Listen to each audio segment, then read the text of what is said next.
How's it going, fellas? I'm OrosZ, and this is another episode of Crash Bandicoot 2 Cortex Strikes Back. In today's episode, we're in a new warp room, which I, as a kid, always called this a hallway for some reason. It's not a hallway shape, but whatever. And this one is snowy, which you might think reflects the levels we're about to enter. They're all gonna be snowy, but no. That's one thing that's actually a positive about Crash Bandicoot 1 that none of the Crash Bandicoot, at least not 2 and 3, managed to replicate, is the journey Crash goes on to. For example, many people say, oh, in Crash 1 you start off in the woods, and you have to fight like natives, then you get to like the bridges, when you're crossing from one island to the next, then you have those awful bridge levels, which everybody fucking hates. Whoa! And then you get to like industrial zone where you have to fight gangster rats and shit. It's pretty cool actually, and yeah, that's a positive thing about the game. It's like the sense of journey that Crash goes on to just to save Donna for her to dump him for Prince Red, supposedly. I think that whole story comes from the Japanese manual for Crash 2 or something like that, where they for some reason felt the need to explain where Donna went. But you know where she went? To obscurity. Until she was brought back. Well, I think what they did is that they obviously would bring her back in Crash 1's remake on the Saint Trilogy. Because it's like, she's not that controversial, like, well, she's just a hot chick. Like, it's not like she's half naked or whatever.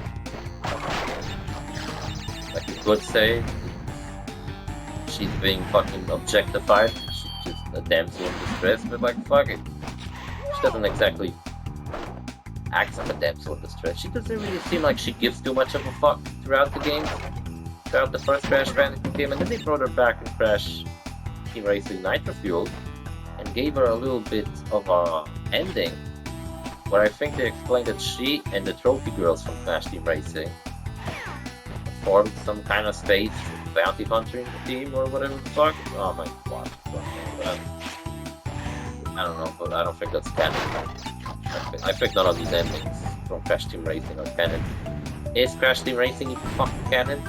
By the way, a lot of people know that Crash 4 basically kind of rebooted most of this series, where it ignores all the sequels.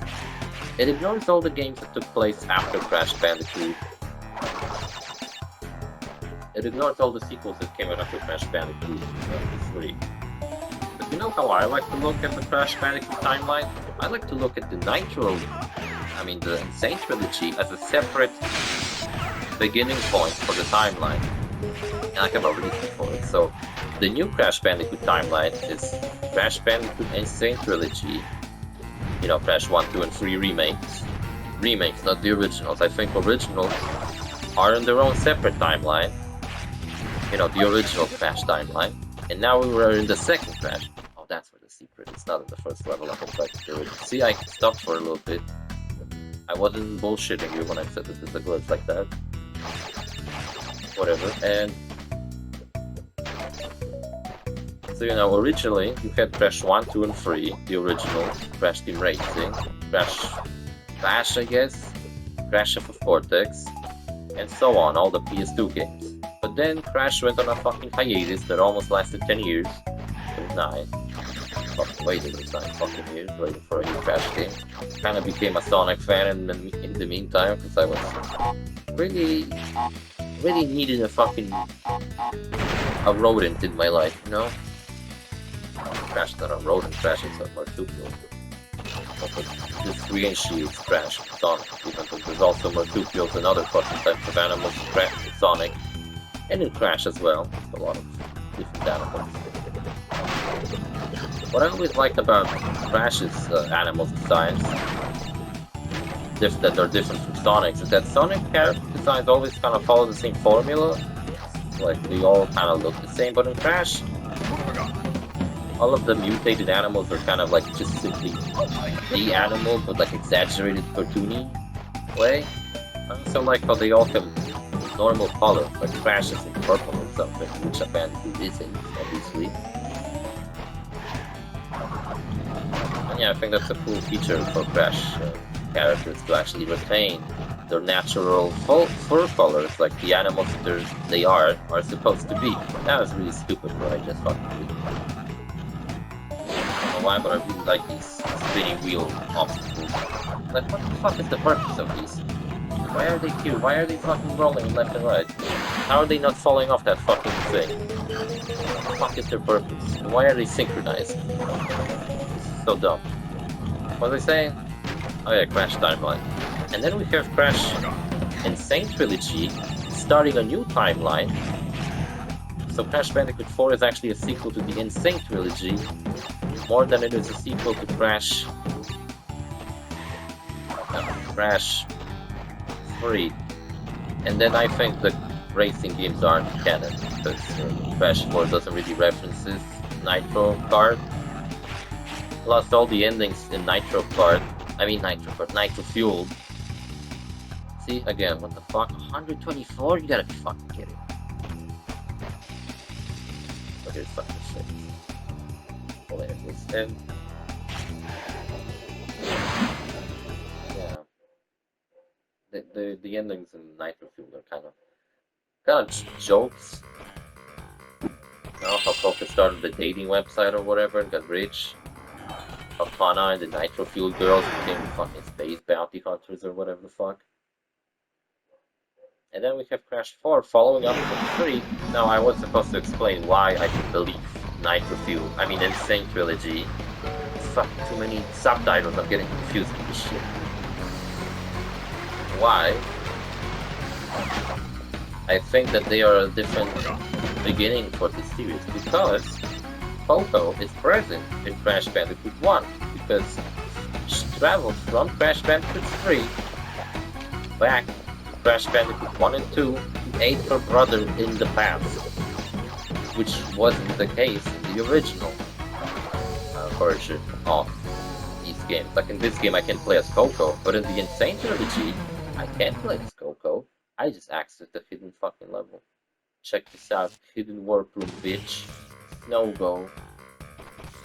I think that's our only level so far in this fucking... Also check it out, that's the island from Crash 1. And that's also the island from Crash 1. You just have a Crash 1 reference in this warp, which is probably the coolest looking warp room.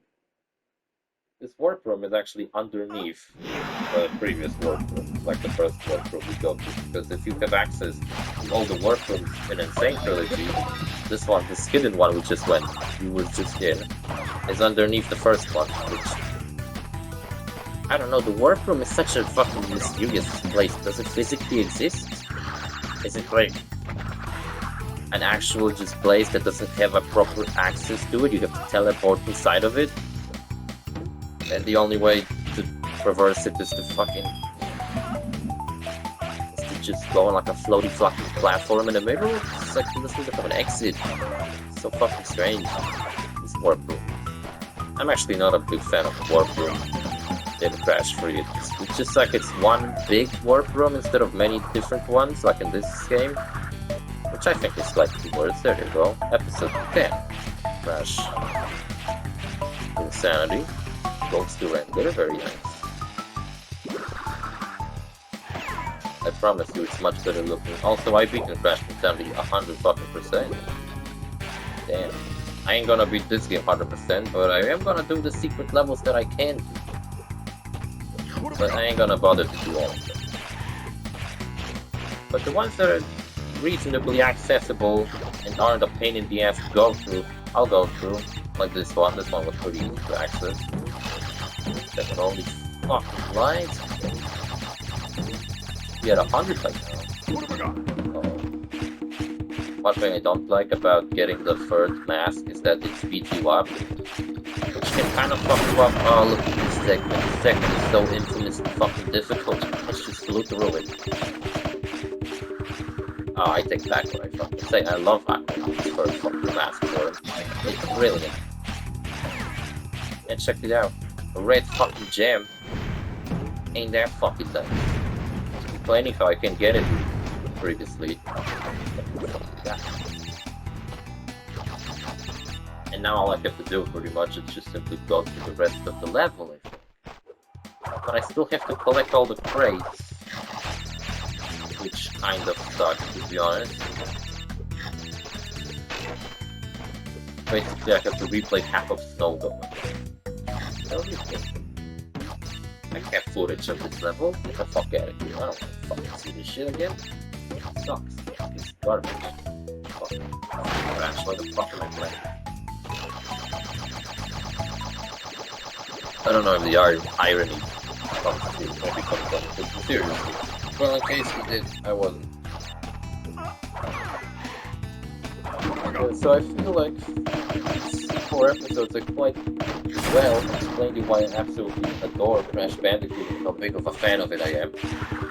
That's why I'm severely disappointed when the new Crash Bandicoot came out, or was announced, and it was, I don't know, some kind of fucking battle arena game. I'm talking about the League. I feel like a lot of people didn't really give a shit about that game either, and I hope it doesn't translate to Activision not giving a fuck about it, because if Activision puts Crash in a fucking fold again, I think I'm gonna go to their offices and murder them all. Like, I ain't gonna fucking sit and wait another 10 years for a new Crash game like I did when I was a kid. They're not gonna take my fucking marsupial away from me. Oh, actually, I didn't need it to get all the crates, because there were no crates to destroy in the secret warp room. It was just filled with nitro crates, which you destroy by touching the detonator. Sick. I've got a red gemstone. And now you know how to get the red gemstone as well. So I gotta go back. See, it's fucking floaty. Not only does it float, it spins. I love the face Crash makes. I like how Crash isn't afraid to be a goofball. He's not fucking cool 100% of the time. Fucking goofy as fuck. He's pretty stupid too. Whatever. See you fellas in the next episode. Bye.